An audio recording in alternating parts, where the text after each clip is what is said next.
welcome to Ridge Life. I'm Tim, and today on the Ridge, we are going to be wiring up our rapid shutdown switch and ground fault circuit interrupter receptacles on the outside of the power shed and solar array. Lots to do today. First, we're going to show you this rapid shutdown switch. What did that do? So what actually happens when you press the rapid shutdown switch outside the shed here? Well, you look inside here, we've got EG4 equipment. I've got two server racks full of EG4 LLS batteries. Ooh, 6 in each cabinet. Don't those look purty?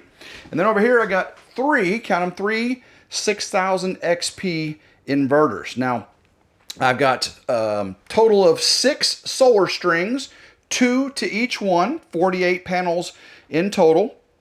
And this one here is number 1. This will be the master unit, and I will have 2 slave units. I know those are antiquated terms, but that's actually what it says in the manual. Now, inside there's 2 dry contact terminals labeled SW. I'll show you those in a minute. And whenever I push that rapid shutdown switch, it will initiate a rapid shutdown in the master inverter, telling both the slaves to shut down. So all the solar input will be blocked, and also the inverter output will be blocked. And also, through the communications cables, we have our RS45 and CAN bus connections, which, as you see, I do not have connected yet. I'm still working on my system.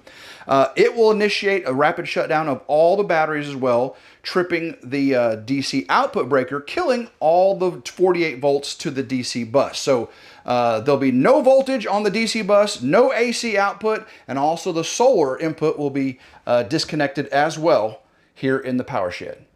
All right, we take the cover off our EG4 6000 XP. We can see all the things we're going to wire up. And again, this is considered an all-in-one inverter. It has everything in it you'll need for definitely off-grid as well as some on-grid applications. So if we look on the far right, you got the black and red cables. Those are our PV cables. Already got those wired up.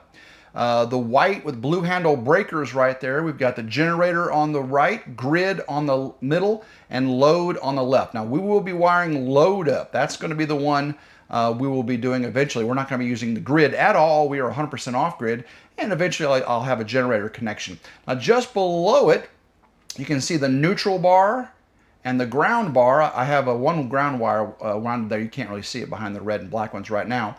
And then to the left, we've got the battery connections, and that's a 200 amp battery right there, or breaker on that battery. That's some big, big connections.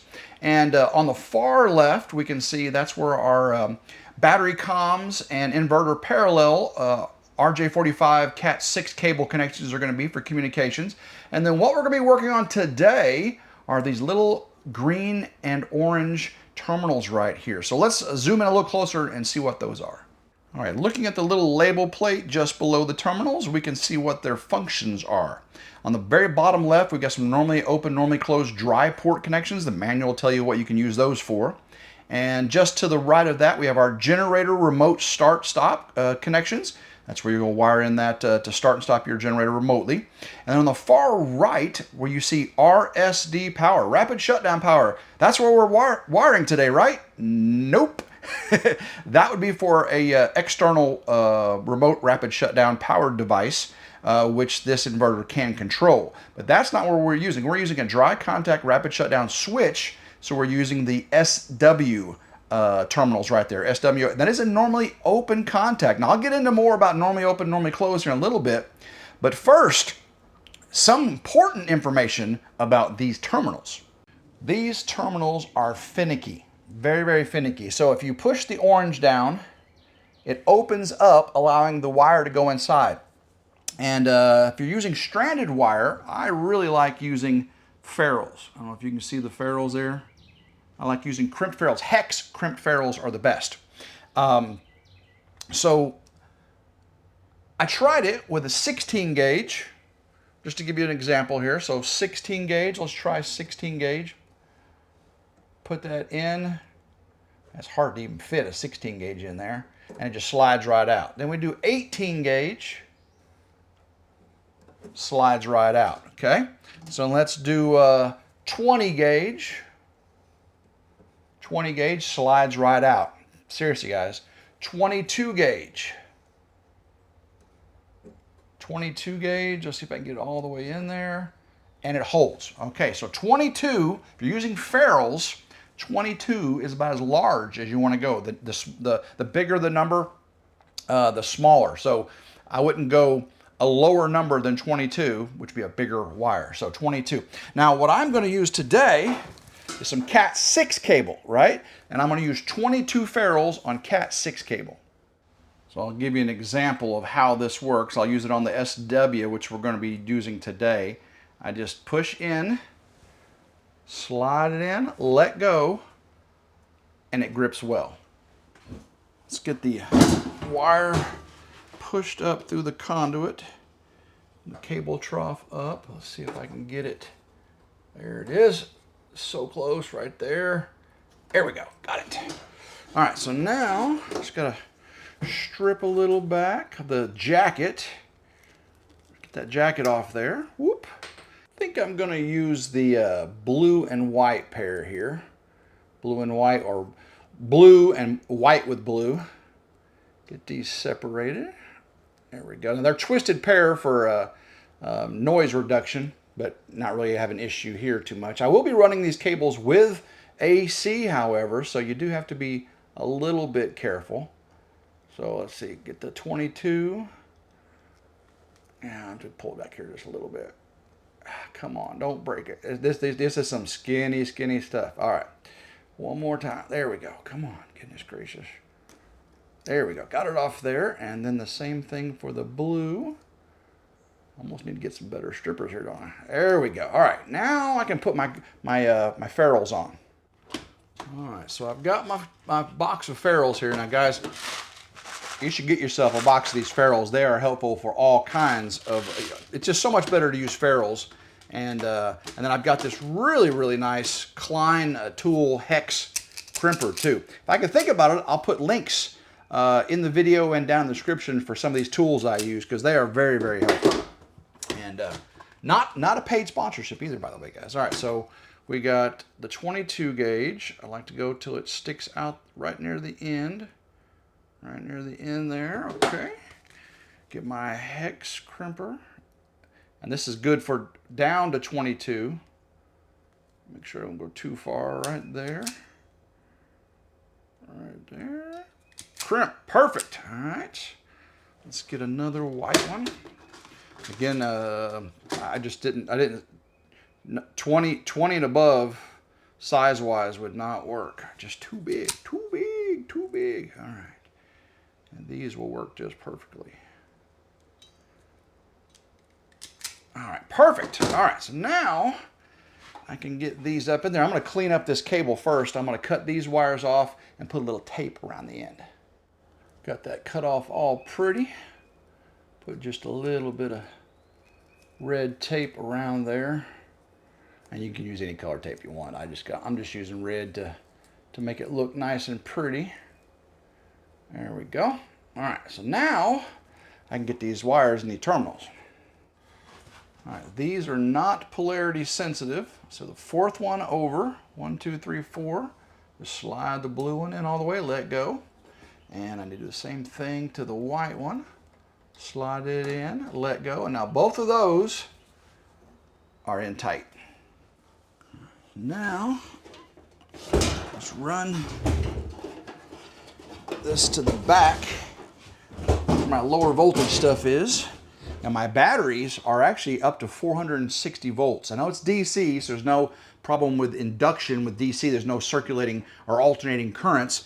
But the 120 in the back is very, it's only 120, right? So run all this behind here. And when I get done, I'll have sticky backs, make everything all pretty. But I'm just gonna make sure I get everything running behind. And then I got a 3/4 inch conduit right there. It goes out to the GFCI and then up to the rapid shutdown switch. So now let's go out and take that GFCI apart.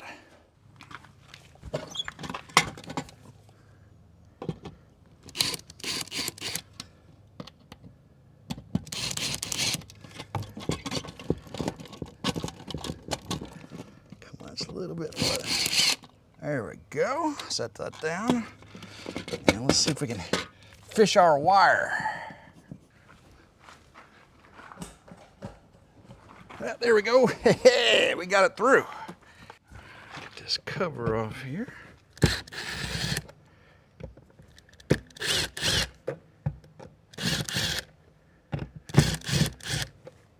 Alrighty, that exposes our switch. Went ahead and brought the push button and the contacts in. This is actually the switch, the push button and the contacts. So whenever you push the push button in, it pushes all the way, push that little, and then you pull it out and it resets that, okay? So you got that. So over here on our contacts, we can see green and red. You push both of those in, right, when the button gets pushed in, and when you pull the button out. So this is the normal condition. Normal, pulled out, right? Normal. So, normal pulled out. So if I take my meter and I go across the green one in the normal position, it's open. I go across the red one in the normal position, it's closed. Hear the beep? Okay, so then when I push them in, if I push the red one in, it should go to open. I push the green one in, it should go to close, okay? So that means normally the green one's open, the red one's closed. So normally you think of a emergency push button, you would wire it to the normally closed contact. And you hit it and it kills power to the circuit, initiating the emergency stop. That's an industry standard for remote safety. Basically, if you lose power, it's like pushing the button. You lose power to the input and everything shuts down. But EG4 has not done that. They are using a normally open contact. When you push it in for emergency, it allows the low voltage DC to go to the input, initiating the emergency rapid shutdown. So green, normally open. That's what we're going to use. Went ahead and stripped that back and got our blue and white with blue ferrules crimped on there. Let me go ahead and get just a little bit of red tape on this end. Again, just to pretty it up. All right, now I should be able to fish these up there. On hopefully it won't backfire on me too much. Oh, right through it. That's what I'm talking about. All right, so that's more than enough.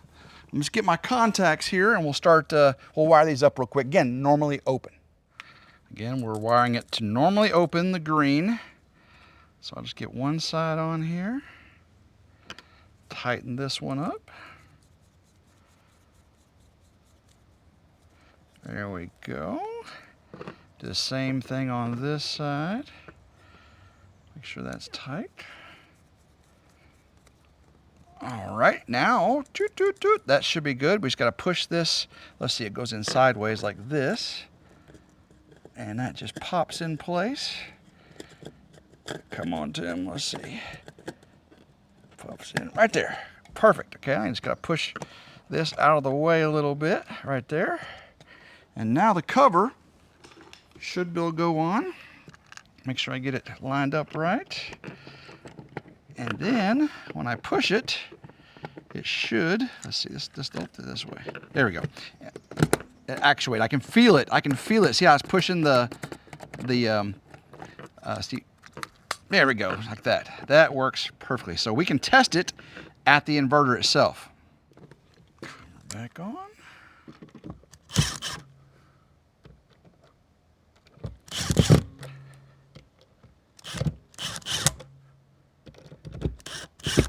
All right, so out, normal position. Should be open in there, pushed in, closed position, should be closed in there. We'll start off, we'll test it in the open position. All right, it is open. I push it on the terminals, no sound. All right, so we go out and push the button, we'll come back in, test this again.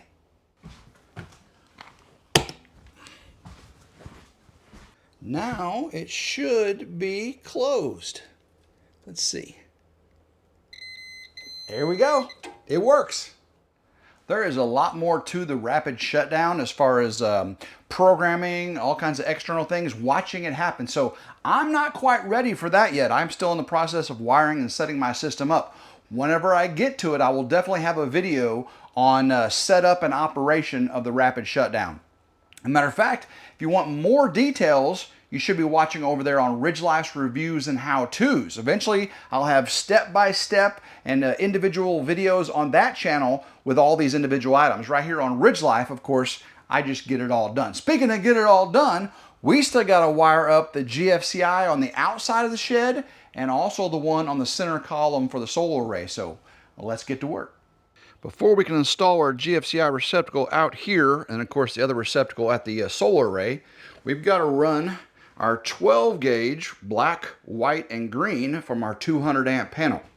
I've got spools set up here. Hopefully I got enough on those small spools. I'm pretty sure I do. That'll at least get me to the GFCI. We'll pull it out, run it through our 2-inch flex conduit, through our cable trough, out to our GFCI, create a pigtail, or actually set up with the GFCI, and then have the GFCI control the receptacle out at the solar array. Pay this out. Now I shouldn't need fish tape. I should be able to just push this straight down there. It should come out pretty easily. May need to adjust my, oh, there it is right there. Okay, a little bit farther. There it is right there. All right, we got that out. Hold this down. Keep pulling through the trough here. Looks like I'm gonna have enough. All right, good deal. All right, looks like it should be long enough. Let me just stuff it through there. Should come out the outside. Oh, there it is right there. All right, that should be more than enough right there. Make sure I've got enough to reach anywhere in the panel, and that should be enough right there. Let me go ahead and make sure I get the right length. Everything matched up. Cut those. Put a little tape on there. And then I need to label these outside GFCI receptacle, because I am not ready to, let's see, I'll just go ahead and put it right here. I'm going right on the outside. Outside GFCI receptacle, I'll spool it up in here, and then we'll go out there and start to get the GFCI wired up, and then we gotta do a long pull all the way out to the solar panel. That's gonna be fun.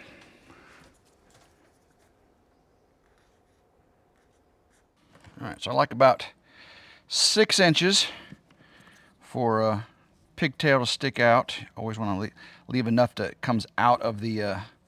I'm going to put one piece of tape here. It's going to designate the incoming power, and then on the one I pull over to the solar array, I'll put 2 pieces of tape. You can use labels, however you want to do it. Let's go ahead and just cut these off this end. It's much easier like that. All right, so now we can get our GFCI receptacle, strip these off, and get it labeled. But first, let's look closer at a GFCI receptacle and see how you're supposed to wire that up. So this is our GFCI, or ground fault circuit interrupter receptacle. These things are amazing. It used to be about 800 people a year died from simple shocks due to 120 volts in the household. These things right here have reduced that to about 200 or less. That's pretty amazing. And they act very, very quickly to protect people. Circuit breakers in your panels over there protect equipment. Ground fault circuit interrupters protect people. And how they do it is they monitor the amount of current going out and coming back. And if there's a little bit of current, milliamps, right, it can sense milliamps difference. That means it's either going through you or to ground. These things can trip in milliseconds. That is pretty cool. So just a few milliamps difference between what goes out to what comes. That's why you have nuisance trips a lot of times with GFCI, because it's sensing a little bit of leakage current in an older piece of equipment. And you put it on a regular receptacle and the breaker doesn't trip and it runs all day. Well, guys, that's telling you there could be a problem with your piece of equipment if it's tripping your GFCI. Okay, so these are also what's called tamper-proof. there's little shutters in here, and you have to, when you push the plug into the receptacle, the shutters open. That's actually a very, very safe thing as well, and required by code in many locations to be GFCI protected and have tamper-proof receptacles. Wiring this thing up is simple. A lot of people think, oh, I don't really know how to wire up a GFCI, because one GFCI receptacle can protect a few receptacles downstream. How many that is, you might want to check your local code, your local jurisdiction, but you can protect more than one regular receptacle with one GFCI.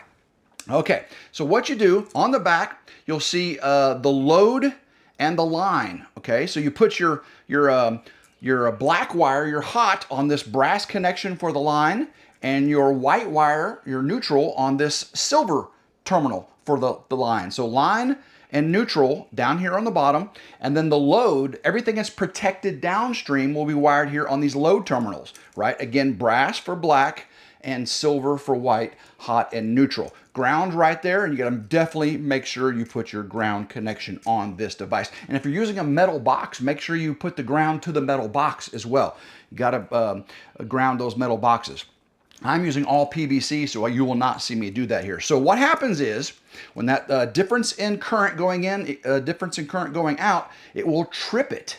Okay, the little light will go off, and you can come in here and push the reset button, and if it stays good and you plug it back in and it trips again, guys, make sure something's wrong with your equipment. And you can also test these periodically to make sure they work. You hit the test button, trip, and now you know you got a good GFCI. So knowing that, let's go install it.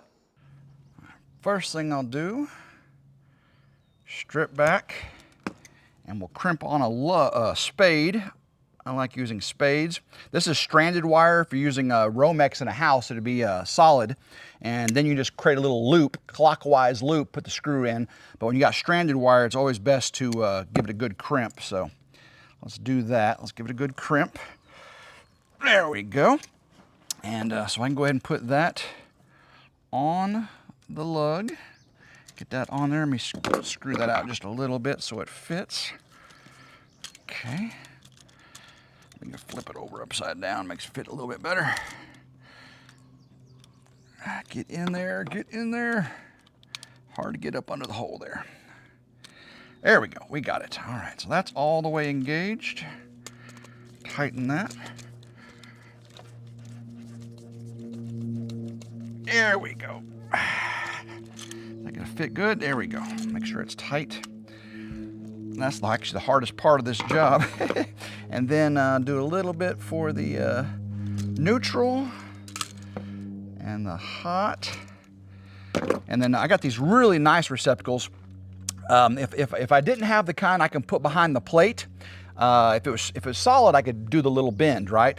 But since it's not, it's stranded, these have the little plates I can just put right behind. So I make sure I do it on the line. The line is right here. There we go. Let's go all the way in.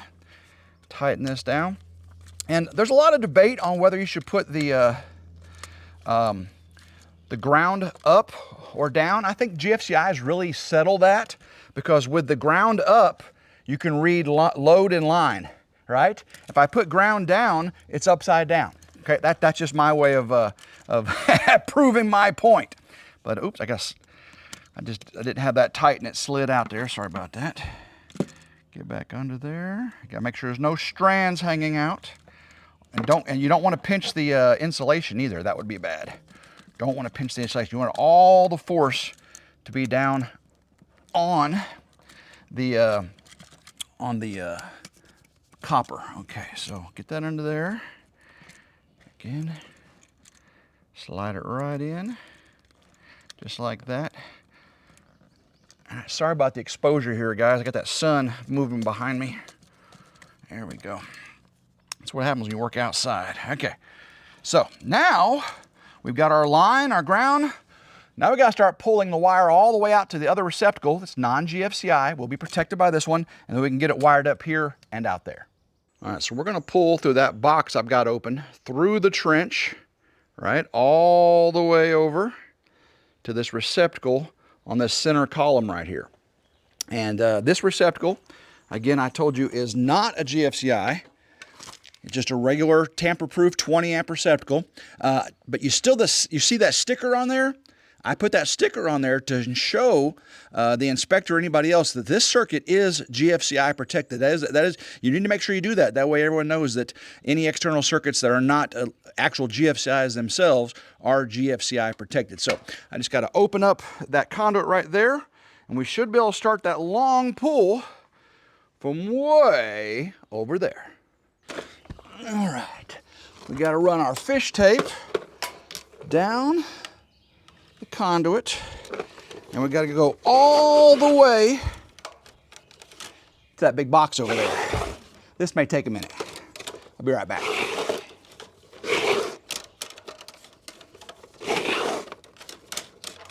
Keep pushing and pushing and pushing. There it is right there.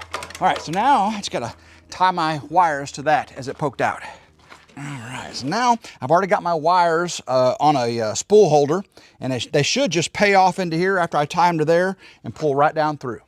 Now that it's tied, start giving it gentle tugs, and it should, hopefully it goes in there. I might have to go adjust that just a little bit. Yeah, let me go over there and kind of feed that through, and it should go. Oh yeah, we just hung on the little edge there. Now it should feed in there. Here's the test. Oh yeah, pull smoothly. Come on, come on, pull smoothly.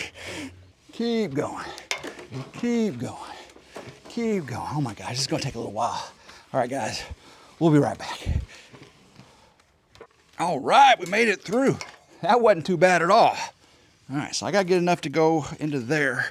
A little bit further, right there. That should be more than enough. Now, one thing I did do is I left this unglued.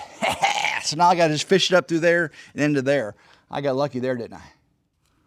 Since I left this unglued, I should be able to just push these wires through if it all works properly. Go through, buddy, go through. Gotta straighten these out. So I may have to tape them, but I was hoping I'd just push them through. That would be the plan. Just to be able to go push through. There we go. All right, there we go. That went through all the way. Hey, that's what I'm talking about. And that should straighten out there. All the way through. And these go up in here. There, don't spill my cement. All right, so now I should be able to glue all this. So a little bit up in there, a little bit around here. Same thing over here, and then around there. Make sure it's on good, and it should go up in. Let me get this one first. Up. And then this one goes, pull the wires, Tim.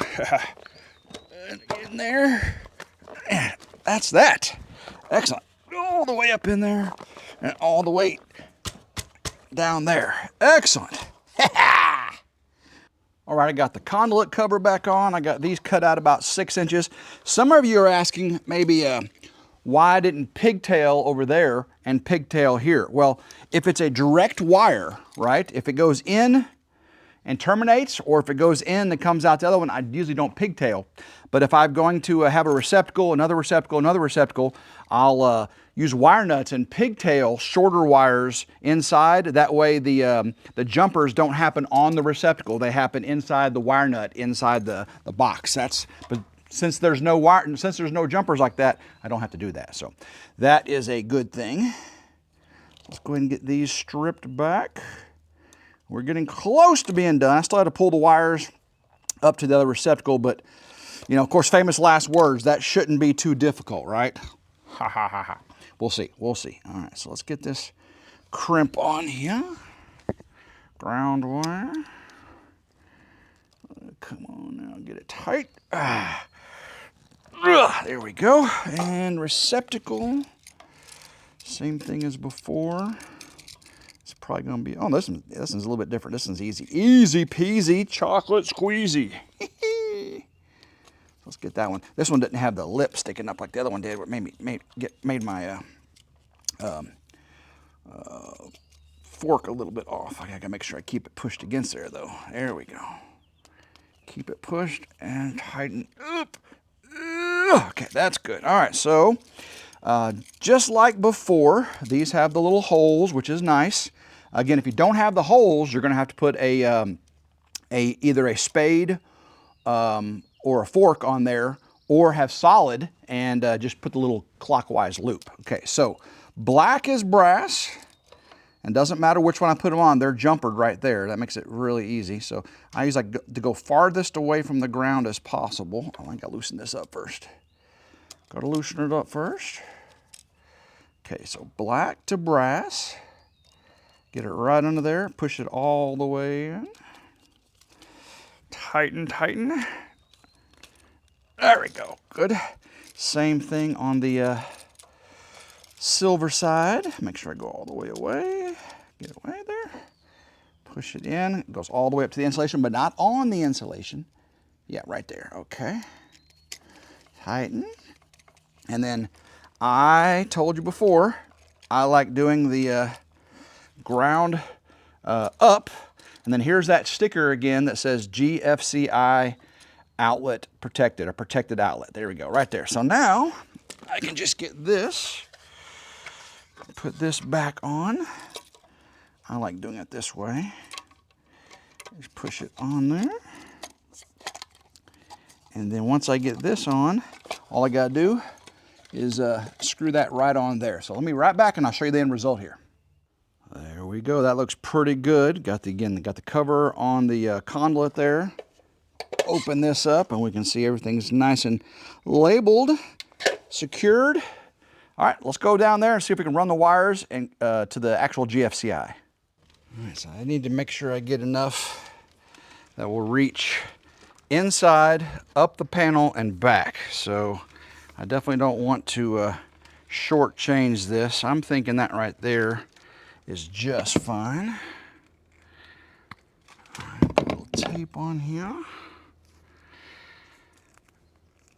And then we'll just start shoving it up in there. Here we go.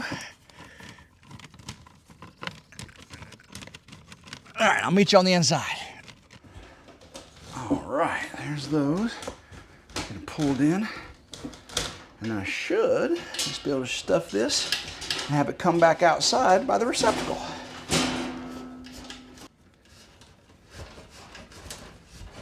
There you go. All righty. So I got the new load wire taped, 2 pieces of tape. I have this one taped, 1 piece of tape. Now the ground, I got 2 grounds. I don't want to put 2 grounds on one terminal. So this is where I'll make one of those pigtails. So I'm just going to cut this, again, about 6 inches, like that. And then strip this back, right there. Strip this back right there. And okay, these I can cut again about 6 inches out there. And do the ground. There we go. Now the black and the white, let's go ahead and get those done first. Get that stripped back. Ooh, the sun is bright now. It came over the top there. Okay, so now we've got line. This is load, silver, right there. Gonna loosen this one up. Put the silver, make sure it's twisted so you don't get any little whiskers, I call them. Slide it right under, all the way. Tighten it down, not on the insulation. Black over here, loosen it up just a little bit. There we go. Wind's starting to blow. I'm starting to blow things around a little bit, isn't it? There we go. All the way up under there, not under the insulation. All right, let me get a wire nut. Yellow, red wire nut for 3 12 gauge. So be right back. All right, we got 3 greens. Get them twisted together there a little bit. red wire nut for 312s, and that should bite all 3 of them. Okay, and you do a tug test. We are good. Now I can pretty this all up in a loop and get this remounted. Last thing for me to do before buttoning up is zip tie all the wires in that circuit together. I like to keep all circuits identifiable in the raceway, and zip ties are a really good way to do that. And I'll just come back and snip the little the stringers off of them. So just gonna go all the way down about every 8 inches or so, 8 to 10 inches, and get that all prettied up. So I'll be right back, and then I'll have everything closed up. I'll show you what it looks like.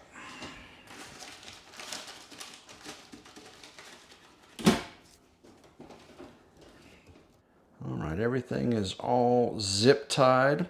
Now I will say this, whenever I get done with the last run of wires that will go in this trough, then I will use sticky backs and zip ties to bundle the DC in the front, the AC in the back, and any communications separated from both DC and AC. That is the plan. And of course, we still have to get our circuit breakers and ground bars and everything inside the 200 amp panel, but that'll be one of the last things to do. We got a rough-in inspection we got to pass before that.